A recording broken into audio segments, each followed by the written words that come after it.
महादेव विचार करतायत। जसा महादेव विचार करताय तसा आताच्या महादेवांनी सुद्धा विचार केला पाहिजे। काय की ज्या स्त्रीने माझ्यासाठी एवढा मोठा त्याग केला, कुळाचा त्याग केला, गोत्राचा त्याग केला, ज्या माता पित्यांच्या घरी लहानाची मोठी झाली त्यांचा त्याग केला, त्यांच्या घराचा त्याग केला आणि सगळ्यांना सोडून ती अनोळख्या घरामध्ये फक्त माझ्या एकट्यासाठी आलेली आहे। माझ्यामुळेच तिने सासूशी नातं जोडले, माझ्यामुळेच तिने सासऱ्याशी नातं जोडले, माझ्यामुळेच तिने नणंद सगळ्यांशी नातं जोडलेलं आहे आणि माझ्यामुळेच मला सुखी वाटावं, मी सुखी राहावं, मी आनंदी राहावं, मी संतुष्ट राहावं म्हणून ती बाकीच्यांना सुद्धा सुखी ठेवण्याचा प्रयत्न करते। हा जो स्त्रीचा त्याग आहे, हा स्त्रीचा त्याग आताच्याही प्रत्येक महादेवाला कळला पाहिजे। नाही तर एकदा की लग्न झालं, अक्षदा पडण्याच्या आधीच सासरकडच्यांची मनस्थिती तयार असते। सासूबाईला वाटतं माझे आरामाचे दिवस सुरू झाले, नणंदबाईला वाटतं माझे काम आता बंद झाले, दिराला वाटतं आता माझेही अर्धे काम वहिनी करतील, पतीलाही वाटतं आता मला काही टेन्शन राहिलं नाही। म्हणजे प्रत्येकाला असं वाटतं की आपल्या घरामध्ये सगळे काही काम करून घेणारी एखादी मोलकरीण येणार आहे। प्रत्येकाची मनस्थिती तयार असते, पण महादेवाची मनस्थिती कशी होती की सतीच्या त्यागाचा त्या ठिकाणी महादेवाला सर्व प्रकारचं ज्ञान होतं, म्हणून नेहमी सतीला खुश ठेवण्याचा प्रयत्न महादेव करत होते। आजूबाजूला फिरवायला नेत होते, सतीला वस्त्र अलंकार आभूषण कोणत्याही प्रकारची कमतरता महादेव पडू देत नव्हते। नेहमी सतीची स्तुती करत होते। पत्नीची कधीतरी का असेना पुरुषाला स्तुती करता आली पाहिजे, कारण जी पत्नी पहाटे उठल्यापासून सायंकाळी झोपेपर्यंत सगळ्या घराची सेवा करत असते त्या स्त्रीला फक्त एकच वाटत असतं की माझ्या पतीने मला चांगलं बोलावं। खूप काम केल्यानंतर पतीने एवढं जरी वाक्य वापरलं, तू आहे ना म्हणून बरं आहे, एवढं जरी वाक्य वापरलं तरी सगळा शीन, सगळा थकवा गेला। आपण जे कार्य केलेलं आहे त्याच्याबद्दलची एक शाबासकी मिळाली की स्त्रीला सगळं काही दुःख ती विसरून जाते। भलेच घरातले बाकीचे कितीही वाईट वागत असतील, परंतु पतीचे 2 प्रेमाचे वाक्य जरी तिने ऐकले तरी तिला असं वाटतं की माझं जीवन चांगलं आहे। म्हणून बघा, पूर्वीचे लोक एक म्हण म्हणत होते, घर फिरलं तर चालेल परंतु सरा फिरायला, म्हणजे घरातले सगळे विरोधी झाले तर चालेल परंतु पती कधीही पत्नीच्या विरोधामध्ये व्हायला नको। तेवढा एक जर व्यक्ती विरोधात झाला तर त्या स्त्रीला असं वाटतं की माझ्या जीवनाला काहीही अर्थ नाही। पती जर बदलला तर तिला असं वाटतं माझ्या आयुष्याला कोणताच अर्थ नाही, माझं जीवन व्यर्थ आहे। थोडी स्तुती करता आली पाहिजे। चुका सगळ्यांकडून होतात, काही पुरुष स्त्रियांच्या चुकांबद्दल काही ना काही बोलतच असतात। तुला हे जमत नाही, तुला हे करता येत नाही, तुझ्याकडून कमी जास्त होत आहे। प्रातस्मरणीय पूजनीय रमेश भाईजी ओझा यांनी त्यांच्या कथेमध्ये एक सुंदर दृष्टांत सांगितला होता। म्हटले, स्त्रीने स्वयंपाक बनवला आणि भाजीमध्ये मीठ जास्त झालं होतं। मीठ जास्त झाल्यानंतरही पुरुष त्या ठिकाणी समजदार होता, त्याच्यामुळे स्त्रीची स्तुती करणारा पुरुष म्हणायला लागला, तुझ्यासारख्या हाताचा स्वयंपाक ना कुणालाही बनवता येत नाही, तू अतिशय सुंदर स्वयंपाक बनवते, फक्त भाजीमध्ये मीठ कमी पाहिजे होतं। काय म्हटलंय? आणि एखादा पुरुष असा असतो की तो डायरेक्ट एक घास खाल्ल्याबरोबर तुला काही बनवता येत नाही, तुला काही करता येत नाही. एवढं भाजीमध्ये मीठ असतं का? मला कसं जेवता येईल? परंतु भाजीमध्ये मीठ जास्त झालं आणि भाजीमध्ये मीठ कमी पाहिजे होतं, दोघही वाक्याचा अर्थ सारखा आहे. पण कोणतं वाक्य वापरायचं हे ज्याने त्याने ठरवायचं असतं. मीठ जास्त झालं आणि ते टोचून बोललं तर समोरच्याला दुःख होईल. आणि सगळा स्वयंपाक छान आहे पण भाजीमध्ये थोडं मीठ कमी पाहिजे होतं. याच्यामध्ये शब्दांमध्ये बदल आहे. म्हणून थोडीशी स्तुती करता आली पाहिजे. कथेमध्ये काही पुरुषांनी हा दृष्टांत श्रवण केला आणि विचार केला, आता इथून पुढे मीही माझ्या पत्नीची स्तुती करेन. दुसऱ्या दिवशी जेवायला बसले आणि जेवायला बसल्याबरोबर पतीने स्तुती सुरू केली. जशी का स्तुती सुरू केली, वाह काय भाजी बनवली, वांग्याची भाजी ना तुझ्याच हातची, आणि तुरीचं वरण तुझ्यासारखं कोणालाही बनवता येत नाही. एवढी सुंदर भाजी बनवलेली आहे ना, माझ्या आईला सुद्धा अशी बनवता आली नाही. अशी जशी स्तुती सुरू केली तसं घरामध्ये पत्नीने भांडे आपटायला सुरुवात केली. याने विचार केला, मी स्तुती करतोय, रॉंग नंबर का लागतोय? त्यावेळेस थोड्या वेळानंतर त्याला कळालं की ही भाजी पत्नीने नाही शेजारच्या बाईने बनवलेली होती. तिने सांगितलं, कधी माझ्या भाजीची स्तुती केली नाही, आज काय शेजारच्या घरून भाजी आली, स्तुतीवर स्तुती, स्तुतीवर स्तुती.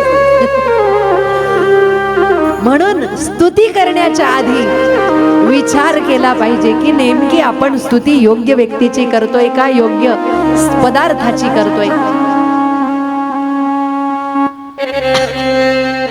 भगवान महादेव देवी पार्वतीला नेहमी खुश ठेवण्याचा प्रयत्न करतात. आणि अशा स्थितीमध्ये बरेच वर्ष व्यतीत झाले आणि सती महादेवाच्या समोर हात जोडून बसलेले आहेत. आणि सतीने महादेवाला विनंती केली, प्रभू देव देव महादेव करुणा सागर प्रभो दीनोद्धार महायोगिन कृपां कुरु ममोपरी. हे दिनाचा उद्धार करणारे दीनानाथ, माझ्यावरही कृपा करा. तुम्ही करुणा सागर आहात. हे प्रभू, तुम्ही मला नेहमी खुश ठेवण्याचा, आनंदी ठेवण्याचा प्रयत्न केलेला आहे. परंतु आता याच्यानंतर मला सांगा की जीवाने इंद्रियांवर नियंत्रण कसं केलं पाहिजे. कारण जोपर्यंत मनुष्य इंद्रियांवर नियंत्रण करत नाही, विषयांचं दमन करत नाही, तोपर्यंत त्याच्याकडून भक्ती होत नाही, परमार्थ होत नाही. इंद्रिय अधीन असलेला व्यक्ती जर भजन करायला लागला, नामस्मरण करायला लागला, तर त्याच्याकडून नामस्मरण होत नाही, त्याला विषय आणि विकार आठवतात. त्याचं मन हे विषयांच्या अधीन होऊन विषयांच्या बाजूने ओढलं जातं.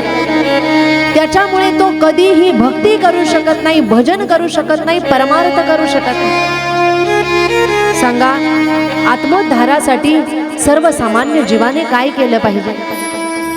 हा प्रश्न ऐकला आणि भगवान भोले बाबाला आनंद झाला. भगवान भोले बाबा म्हणतायत, देवी शृणु देवी प्रवक्ष्यामि दाक्षायणी महेश्वरी परम तत्व तदैवानु अशयी मुक्तो भवेद्यता.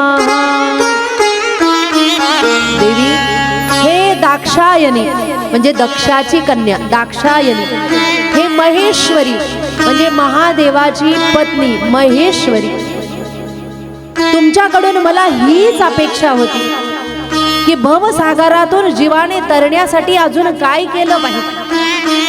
हा जो विचार तुम्ही मांडलेला आहे हा जगत कल्याणाचा आहे. प्रत्येक व्यक्तीने आपल्या आत असलेल्या भगवान परमात्म्याला जागृत करण्याचा प्रयत्न केला पाहिजे. त्याच्यासाठी नवविधा भक्ती भगवान महादेव देवी सतीला सांगू लागलेले आहे. महादेव म्हणतायत श्रवणं कीर्तनं चैव स्मरणं सेवनो तथा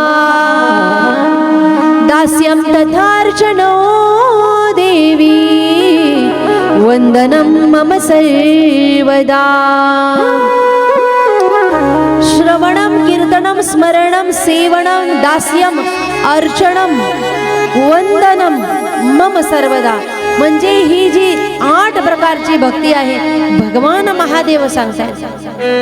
श्रीमद भागवतामध्ये त्या ठिकाणी ध्रुव बाळाने हीच जी भक्ती आहे, प्रल्हादजींनी हीच भक्ती आपले पिता हिरण्यकश्यपूला सांगितलेली आहे.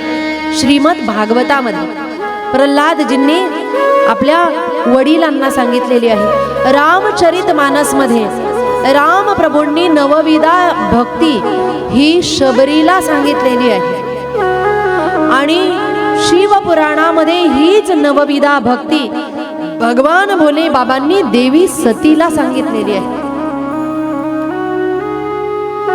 आणि जेव्हा पहिली जी श्रवण भक्ती आहे त्या श्रवण भक्तीचे वर्णन महादेव करू लागले. श्रवण भक्तीने मनुष्याच्या अंतःकरणामध्ये भाव उत्पन्न होतो, भक्ती जागृत होते, आत्म चित्तवृत्ती स्थिर व्हायला लागते, मन प्रसन्न होतं, आतले दोष हळूहळू कमी होतात. जेव्हा हे श्रवण केलं त्यावेळेस त्या ठिकाणी सतीने विनंती केली, प्रभो आपणही कथा ऐकायला जाऊयात का? चला आपणही श्रवण भक्ती करूया. म्हणजे जी आता तुम्ही जी भक्ती करताय त्याला श्रवण भक्ती म्हणतात. कानाने कथा श्रवण करणं. सतीने ही विनंती केली, प्रभू आपणही कथा श्रवण करायला जाऊया. म्हणून महादेवाबरोबर त्या ठिकाणी सती निघालेली आहे. अगस्ती ऋषींकडे नेलेलं आहे. अगस्ती ऋषींकडे गेल्यानंतर त्या ठिकाणी अगस्ती ऋषींनी भगवान महादेव आणि सतीला बघितल्यानंतर नमस्कार केलेला आहे. सतीने विचार केला, ज्यांच्या मुखातून कथा ऐकायची आहे तेच वक्ता आपल्याला नमस्कार करतायत. म्हणजे आपण आहोत श्रेष्ठ आणि कथा सांगणारे आहेत कनिष्ठ. सतीच्या मनामध्ये हा अहंकार निर्माण झाला. एक विचार नेहमी करायचा, जे कथावाचक आहे त्यांच्याबद्दल जर आपल्या मनामध्ये श्रद्धा नसेल तर कथा ऐकूनही ती कथा आपल्या हृदयामध्ये स्थिर होत नाही. वक्ता कोण आहे, कसा आहे याच्यापेक्षा व्यास गादीवर बसलेला आहे हे महत्त्वपूर्ण आहे.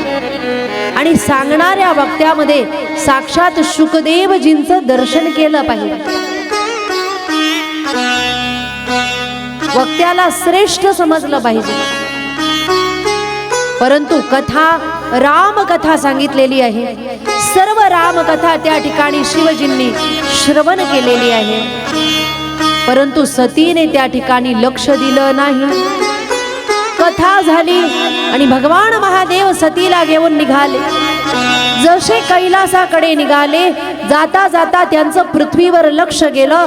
नेमकी तेव्हा त्रेतायुग चालू होतं आणि त्रेतायुगामध्ये रामप्रभूंचा अवतार चालू होता.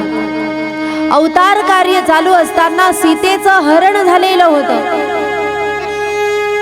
आणि रामप्रभू सीतेच्या वियोगामध्ये विलाप करत होते. लक्षपूर्वक ऐकणारे श्रोते विचार करतील की आत्ताच अगस्ती ऋषींच्या मुखातून रामकथा भोले बाबांनी श्रवण केली आणि तुम्ही सांगतायत की जाता जाता त्यांनी राम अवताराचं दर्शन त्यांना आणि अवतार कार्यामध्ये सीता हरणापर्यंत रावणाने सीतेचं हरण केलेलं होतं. इथपर्यंत अवतार कार्य झालेलं होतं. याचा अर्थ असा आहे की भगवान रामप्रभूंची लीला अवतार कार्य हे एकदा होत नाही. जेव्हा जेव्हा चतुर्युग पुन्हा पुन्हा होतात, जेव्हा जेव्हा पुन्हा त्रेतायुग येतं तेव्हा तेव्हा राम प्रभू अवतार धारण करतात आणि लीला करतात. राम अवतार एकदाच झालेला नाही. म्हणून रामकथा जी आहे ती संपूर्ण रामकथा अगस्ती ऋषींच्या मुखातून भगवान भोले बाबांनी श्रवण केली होती.